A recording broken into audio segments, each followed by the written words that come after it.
کتابوں میں ایک واقعہ لکھا ہے، ایک انگریز لڑکے نے اپنی والدہ کے بارے میں لکھا ہے، اس کو کہتے ہیں 8 لائز آف اے مدر، کہ ایک ماں جس نے 8 جھوٹ بولے۔ تو وہ لڑکا کہتا ہے کہ میرا والد بہت غریب تھا، وہ فوت ہو گیا تو میں اپنی مدر کے پاس رہنے لگا۔ اب مدر کا کوئی ذریعہ آمدنی نہیں تھا، تو ہمارے گھر میں کھانا جو پکتا تھا وہ بھی بہت تھوڑا ہوتا تھا، اور ہمیں بھوک لگی ہوتی تھی، اور جب کھانا پکتا تھا تو والدہ میری پلیٹ میں میرا حصہ ڈالتی اور اپنی پلیٹ میں اپنے لیے کھانا ڈالتی۔ پھر کھانے کے دوران جب میں اپنا کھانا ختم کرنے لگتا تو ماں محسوس کرتی کہ مجھے اور کھانے کی ضرورت ہے، تو وہ اپنی پلیٹ میں سے رائس میری پلیٹ میں ڈال دیتی تھی اور کہتی تھی کہ eat this rice son, I am not hungry, کہ بیٹے تم یہ چاول کھا لو، مجھے اتنی بھوک نہیں ہے۔ وہ بچہ کہتا ہے کہ بعد میں بڑے ہو کے مجھے پتا چلا کہ میری ماں اس وقت جھوٹ بول رہی ہوتی تھی، بھوک اس کو بھی ہوتی تھی، لیکن وہ مجھے تسلی دینے کے لیے کہتی تھی کہ بچے تم کھا لو، مجھے بھوک نہیں لگی ہوئی۔ یہ میری ماں کا پہلا جھوٹ تھا۔ وہ کہتے ہیں کہ پھر چونکہ ہمیں کھانے میں کوئی اچھی نیوٹریشن نہیں ملتی تھی، تو جب ویکینڈ آتا تھا تو میری والدہ مجھے قریب میں ایک ریور تھا وہاں لے جاتی تھی، اور وہاں پہ ہم فشنگ کرتے تھے، تاکہ اگر ہمیں کوئی فش مل جائے تو ہم اس فش کو گھر میں پکائیں اور کوالٹی فوڈ مل جائے۔ وہ کہتے ہیں کہ ایک دن میں نے 2 فشز پکڑی، ان کو لے کے جب گھر آئے تو میری والدہ نے ان کو کوک کیا اور مجھے کھانے کے لیے دونوں دے دیں۔ وہ کہنے لگا کہ میں بیٹھ کے والدہ کے ساتھ فش کا کباب کھانے لگ گیا، اور چونکہ فش 2 تھیں اور زیادہ سارے کباب تھے، تو میں اس طرح سے کھا رہا تھا کہ جو فش کی بون تھی ان کے ساتھ بھی کچھ میٹ لگا ہوا تھا، تو میں کھا کے رکھتا جا رہا تھا۔ میری والدہ آ کے میرے پاس بیٹھ گئیں اور اس نے وہ جو بونز تھیں وہ اٹھا کے ان کے ساتھ جو میٹ تھا وہ کھانا شروع کر دیا۔ تو کہنے لگا کہ میں نے فیل کیا کہ والدہ بھی کباب کھانا چاہتی ہیں، تو میں نے کہا امی کو کہ امی آپ بھی کباب کھا لو، تو میری ماں نے کہا کہ نہیں بیٹا، fish eat this fish son because I don't like it, میں فش کھانا اتنا پسند نہیں کرتی، تم فش کا کباب کھا لو۔ اور یہ میری ماں کا دوسرا جھوٹ تھا، حالانکہ فش اسے پسند تھی اور وہ بچے ہوئے اس کی جو ہے نا میٹ کو بون سے کھا رہی تھی۔ پھر وہ کہتے ہیں کہ میں بڑا ہوا، اسکول گیا، پھر ایک دن آیا کہ میری والدہ مجھے امتحان کے لیے لے کر گئی۔ میں کمرے کے اندر امتحان دینے میں مصروف تھا، گرمی تھی، اور میری والدہ باہر بیٹھی ہوئی تھی۔ باہر میری والدہ نے میرے لیے ایک کولڈ ڈرنک جو ہے نا گلاس میں ارینج کیا۔ چنانچہ جب چھٹی کا ٹائم ہوا میں باہر نکلا تو میری والدہ نے مجھے وہ ٹھنڈا گلاس شربت کا پیش کیا، تو میں نے اسے کہا کہ امی آپ پی لو، تو وہ مجھے کہنے لگی کہ بیٹے مجھے پیاس نہیں لگی ہوئی، تم پی لو۔ تو والدہ نے وہ سارا کا سارا جوس مجھے پلا دیا اور خود کچھ نہیں پیا۔ یہ میری والدہ کا تیسرا جھوٹ تھا۔ پھر کہتے ہیں کہ جب میں ذرا بڑا ہوا تو میرے اسکول کے ایکسپینسز بھی تھے، تو اب والدہ کو کوئی نہ کوئی کام کرنا تھا، تو والدہ نے کیا کیا کہ قریب میں ایک میچ فیکٹری تھی، تو وہاں سے خالی ڈبے لے کے آتی تھی اور گھر میں رات کو بیٹھ کے ان کے اندر میچز کو بھرا کرتی تھی۔ چنانچہ ایک رات میں نے دیکھا کہ والدہ ساری رات جو ہے وہ بیٹھ کے کام کرتی رہی کہ تاکہ اس سے کچھ پیسہ ملے اور میرا خرچہ چلے۔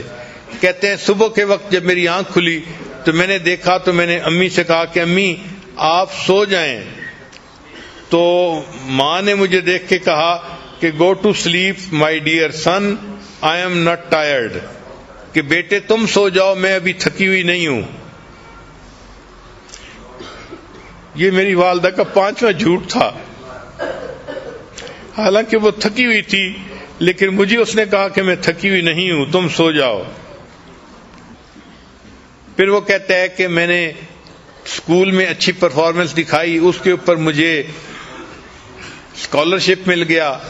اور مجھے امریکہ کی ایک بہترین یونیورسٹی میں داخلہ مل گیا، تو میں اپنے گھر سے امریکہ شفٹ ہو گیا۔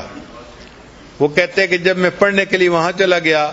تو فون پہ میری والدہ مجھے کہتی رہتی اپنا خیال رکھنا، اپنی پڑھائی کا خیال رکھنا، یہ کرنا وہ کرنا۔ وہ کہتے ہیں کہ پڑھنے کے بعد پھر مجھے ایک جاب مل گئی تو میں نے ایک گھر بھی کرائے پہ لے لیا اور اس کے بعد پھر میں نے شادی کا بھی پروگرام بنا لیا، حتیٰ کہ میری شادی ہو گئی۔ تو میں نے اپنی والدہ کو بتایا تو والدہ نے کہا کہ بیٹا تم اپنی بیوی کو خوش رکھنا اور اپنے گھر میں خوشی سے زندگی گزارنا۔ میں نے والدہ سے کہا کہ امی آپ یہاں آ جائیں، ہم میاں بیوی اکیلے ہیں، آپ ہمارے پاس آ کر رہیں، ہمیں آپ کی جو ہے وہ کمپنی بھی مل جائے گی اور میں آپ کے لیے اداس بھی ہوں۔ تو میری والدہ نے مجھے کہا کہ نہیں بیٹا، مجھے تو جو بڑے گھر ہوتے ہیں ان میں رہنا اچھا نہیں لگتا، میں اپنے اسی چھوٹے سے کرائے کے گھر میں زیادہ بہتر ہوں۔ یہ میری والدہ کا 7واں جھوٹ تھا جو اس نے میرے ساتھ بولا۔ پھر میرے پاس چونکہ پے اچھی تھی تو میں چاہتا تھا کہ اپنی والدہ کو ہر مہینے کچھ نہ کچھ پیسے دے دیا کروں، تو میں نے ایک مرتبہ کچھ پیسے اپنی والدہ کو بھجوائے تو میری والدہ نے وہ پیسے مجھے واپس بھجوا دیے۔ تو جب میں نے پوچھا کہ امی آپ نے پیسے واپس کیوں بھجوائے تو والدہ نے کہا کہ بیٹا میرے پاس انف منی تھی، مجھے اور پیسے کی ضرورت نہیں تھی۔ یہ میری والدہ کا جو ہے وہ 7واں جھوٹ تھا جو اس نے میرے سامنے بولا۔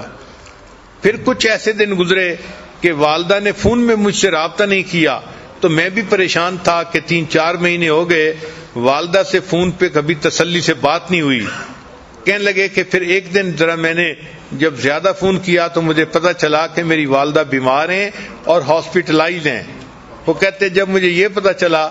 تو میں ٹکٹ بنوا کے فوراً اپنے گھر آ گیا۔ میں ہاسپٹل گیا، میں نے جب اپنی والدہ کو دیکھا تو میری والدہ بالکل ہڈیوں کا ڈھانچہ بن گئی تھی، اس نے بہت سارا ویٹ لوز کر لیا تھا۔ اور جب میں وہاں وارڈ کے اندر داخل ہوا تو جو نرس تھی اس نے مجھے بتایا کہ تمہاری والدہ کینسر کی مریضہ ہے، اس کو چیسٹ میں کینسر ہے اور اس کو بہت پین ہوتی ہے، تو تم اپنی والدہ کا ذرا خیال رکھنا۔ تو اس نے مجھے یہ انفارمیشن دے دی تھی۔ چنانچہ جب میں نے والدہ کو دیکھا کہ وہ اتنی کمزور ہو گئی ہیں اور اتنا ویٹ لوز کر لیا ہے تو میری آنکھوں میں سے آنسو آ گئے، میں نے رونا شروع کر دیا۔ تو والدہ نے مجھے روتے دیکھ کر کہا کہ بیٹے don't cry, I am not in pain, کہ بیٹے تم رو نہیں، مجھے کوئی درد محسوس نہیں ہو رہی۔ وہ کہتے ہیں کہ یہ 8واں جھوٹ تھا جو والدہ نے میرے سامنے بولا، اور پھر میری آنکھوں کے سامنے والدہ نے آخری ہچکی لی اور وہ فوت ہو گئی۔ تو ماں کس طرح اپنے غم اپنے بچوں سے چھپاتی ہے، خود قربانی دیتی ہے، بچوں کو پتہ نہیں چلنے دیتی۔ یہ وہ محبت ہے جو اللہ نے ماں کے دل میں اولاد کی ڈال دی ہے۔ یہ رحیمیت کی وہ صفت ہے کہ اصل میں تو رحمت اللہ تعالیٰ کے پاس ہے، مگر اس نے اس کا چھوٹا سا ایک ذرہ ہر ماں کو عطا کر دیا تاکہ انسانوں کو پتہ چل جائے کہ میری رحیمیت کا کیا معیار ہوگا اور میری رحیمیت بندوں کے ساتھ کتنی ہے۔ وہ اپنی ماں سے کو دیکھ کے سمجھیں کہ اللہ اپنے بندوں سے کتنا پیار کرنے والا ہے۔ آخر پہ میں اپنی زندگی کا ایک واقعہ بھی سنا دیتا ہوں کہ مجھے اچھی طرح یاد ہے، میں 6ٹھی کلاس میں پڑھتا تھا، عمر کوئی 11-12 سال کی ہوگی، 6ٹھی کلاس میں پڑھتا تھا۔ اس زمانے میں نے اپنے استاد سے آیت پڑھی کہ بھئی مومن کو چاہیے اپنی نگاہیں نیچی رکھے، تو مجھے اپنی نگاہیں نیچی رکھنے کا یعنی عادت ہو گئی، اور چونکہ مجھے اتنی تربیت نہیں تھی اس لیے میں ذرا سخت مزاج کا بندہ تھا، چلتا تھا تو اس طرح نیچے دیکھتا تھا کہ جیسے کسی بندے کی کوئی چیز گر گئی ہے اور وہ اس کو ڈھونڈتا پھر رہا ہے۔ بلکہ میری عمر کے لڑکے ہنستے بھی تھے، باتیں بھی کرتے تھے، مگر میں ان کی کوئی پرواہ نہیں کرتا تھا کہ بھائی جب شریعت نے کہا ہے کہ نیچے دیکھ کے چلو تو نیچے دیکھنا چاہیے۔ اب اس نیچے دیکھنے میں مجھے یہ بھی نہیں پتہ چلتا تھا کہ میرے قریب سے کون گزرا ہے، کوئی چھوٹا گزرا ہے، بڑا گزرا ہے، مرد گزرا ہے یا عورت گزری ہے۔ اب اس میں یہ ہوتا کہ کبھی کبھی محلے کی چند آنٹیاں جو میری والدہ کی دوست تھیں وہ کبھی کبھی قریب سے گزرتی تو مجھے پتہ بھی نہ چلتا کہ وہ قریب سے گزری ہیں یا نہیں، تو وہ میری والدہ کو شکایت لگایا کرتی تھیں کہ آپ کا بیٹا تو ہمیں سلام بھی نہیں کرتا۔ چنانچہ ایک دن میں بیٹھا کتاب پڑھ رہا تھا کہ ایک آنٹی والدہ کے پاس آئی اور اس نے آ کے یہی کہا کہ آپ کا بیٹا تو مجھے سلام بھی نہیں کرتا۔ تو والدہ نے مجھے بلایا، امی اس وقت روٹیاں بنا رہی تھی، اور امی مجھے کہنے لگی کہ بیٹا تم اپنی آنٹی کو سلام بھی نہیں کرتے، تم اتنے زیادہ بے مروت کیوں بن گئے ہو؟ اب میں نے غصے کا اظہار کیا، امی مجھے کیا پتا، آپ اس آنٹی سے یہ پوچھیں کیا میں نے اس کی طرف دیکھا تھا اوپر آنکھ اٹھا کے؟ تو آنٹی نے فوراً کہا کہ نہیں، اس نے اوپر تو نہیں دیکھا تھا۔ میں نے کہا جب میں نے اوپر دیکھا ہی نہیں تو مجھے یہ بھی نہیں پتا کہ میرے قریب سے کوئی مرد گزرا ہے یا عورت گزری ہے، مجھے پتہ ہی نہیں چلتا تھا، میں تو نیچے زمین پہ دیکھتا تھا۔